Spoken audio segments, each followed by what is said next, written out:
হ্যাঁ দেখো, এই নাম্বার 18 আছে পার্সেন্টেজ চ্যাপ্টার থেকে।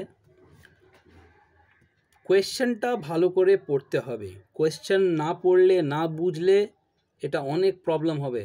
ক্লাস 9-10-এ উঠলে নিজে কোয়েশ্চেনটা পড়তে হবে। ওখানে তো তোমার অন্য বই থেকেও কোয়েশ্চেন আসতে পারে, ঠিক আছে? তো তাই জন্য তোমাকে এটা হ্যাবিট করতে হবে, প্র্যাকটিস করতে হবে কি কোয়েশ্চেন আমরা পড়ে বুঝবো। If you understand the question, half of the job is ডান।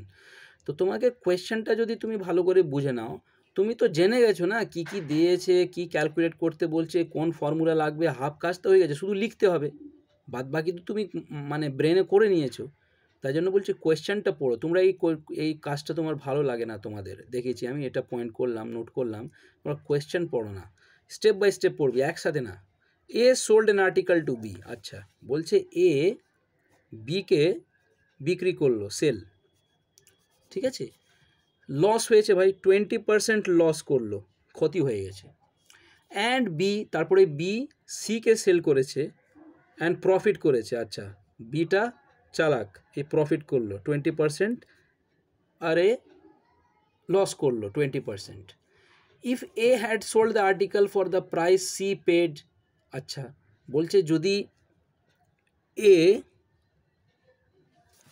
ভালো এখানে যে লাইনটা বুঝতে হবে, if A had sold the article, A যদি এর সেলিং প্রাইস, মানে সেলিং প্রাইস অফ এ, এটাই বলতে চাই এখানে, এ যদি বিক্রি করেছিল বা বিক্রি করতো, if A had sold the article for the price C paid, cost price of,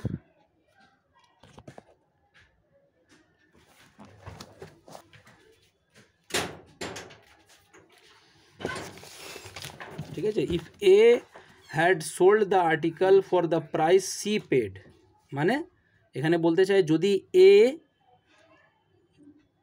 বিক্রি করতো, কার দামে বিক্রি করতো, কি দামে বিক্রি করতো, price C paid, cost price of C, cost price of C paid, মানে তো সি পেড করেছে মানে কিনেছে। তো যদি এ, এইখানে লাইনটা বুঝতে হবে, if A had sold the article, যদি এ বিক্রি করতো for the price C paid, price C paid মানে যে যত টাকা সি পে করেছে, মানে সি কিনেছে যত টাকায়, মানে এটা cost price of C, what would have been his loss or gain percentage, তো লস অর গেন কত হবে, ঠিক আছে?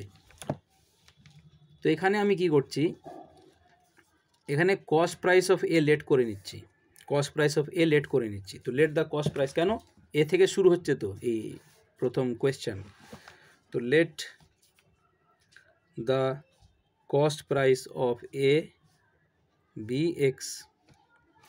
তারপরে এখানে কি বললো, এ বিক্রি করেছে 20% লসে, তো selling price of A calculate করছি।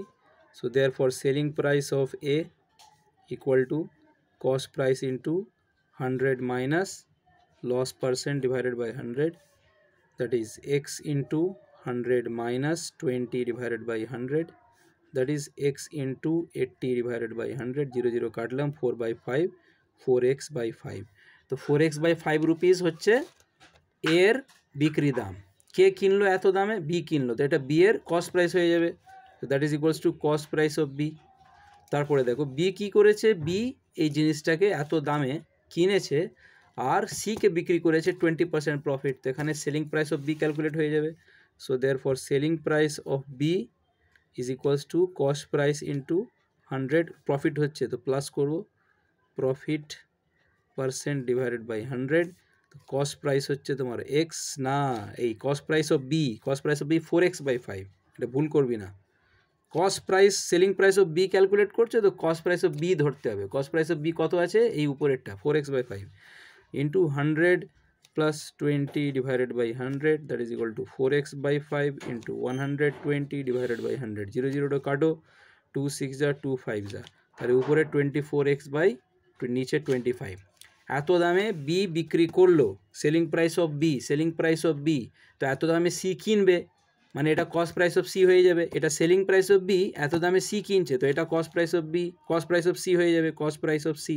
আচ্ছা তাহলে কস্ট প্রাইস অফ সি আমরা ক্যালকুলেট করে নিয়েছি, কস্ট প্রাইস অফ সি আমরা ক্যালকুলেট করে নিয়েছি, কিন্তু এখানে যে লেখা ছিল যে ইম্পর্টেন্ট লাইনটা, if A had sold it to C, if A had sold the article, যদি এ বিক্রি করতো, মানে কত দামে বিক্রি করতো, এখানে যে লিখেছি আমি কস্ট প্রাইস অফ সি, তো যদি এর সেলিং প্রাইসটা সি এর কস্ট প্রাইস হয়ে যেত, তো সি এর কস্ট প্রাইস আমি কত পেয়েছি 24/25, তো দেয়ারফর এখানে অ্যাকর্ডিং টু প্রবলেম আমরা বলতে পারি selling price of A is equals to cost price of C is equals to 24x/7, 24x/25, 24x/25, ঠিক আছে, 24x/25। আচ্ছা, তো এটা সেলিং প্রাইস অফ এ হয়ে গেছে, সেলিং প্রাইস অফ এ। তো কস্ট প্রাইস অফ এ কত লেট করেছিলাম এক্স, কস্ট প্রাইস আমি কত লেট করেছিলাম এক্স, আর এখানে কত হয়েছে 24x/25। আচ্ছা, এখানে লস হচ্ছে, ওটা কি করে বুঝবো স্যার লস হচ্ছে কি প্রফিট হচ্ছে? দেখো, প্রফিট মানে কি হয়? প্রফিট মানে হয় selling price minus cost price. তো সেলিং প্রাইস কত ক্যালকুলেট করেছি 24x/25, আর কস্ট প্রাইস কত লেট করেছিলাম এক্স। যদি এটা তো আমি জানি না কি প্রফিট হয়েছে কি লস হয়েছে, তো ধরো প্রফিটই দেখলাম, প্রফিটই মানে ডাইরেক্টলি প্রফিট বিনা দেখে ক্যালকুলেট করছি, এটা ঠিক কি না আমি কি করে জানলাম ওটা পরে বোঝাবো, আগে তোমাকে কনসেপ্টটা বোঝাচ্ছি।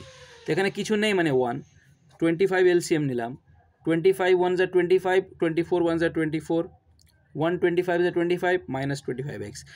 ছোটো থেকে বড় মাইনাস করলে এটা তো মাইনাসে চলে আসবে না, আর মাইনাসে তো কখনো প্রফিট হয় না, মানে এখানে লস হচ্ছে। তো এটা আমরা ডাইরেক্টলি এখানে লিখবো loss equal to cost price minus selling price.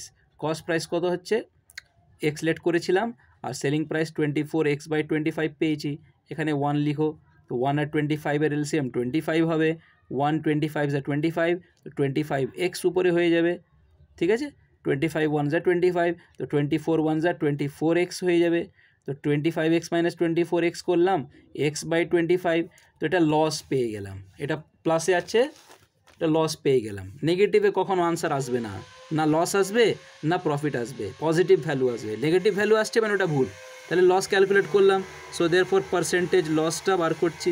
Percentage লসের ফর্মুলা কি আছে, লস উপরে যাবে x/25, আর কস্ট প্রাইসটা নিচে যাবে, কস্ট প্রাইস তো এক্স লেট করেছিলাম ইন্টু 100%, তারপরে এটা হয়ে যাবে এক্স, 25টা নিচে চলে যাবে, 25x ইন্টু 100%, এক্স কাটো, 25 4 যা, তাহলে 4% লস হয়েছে। আশা করি বুঝতে পেরেছো।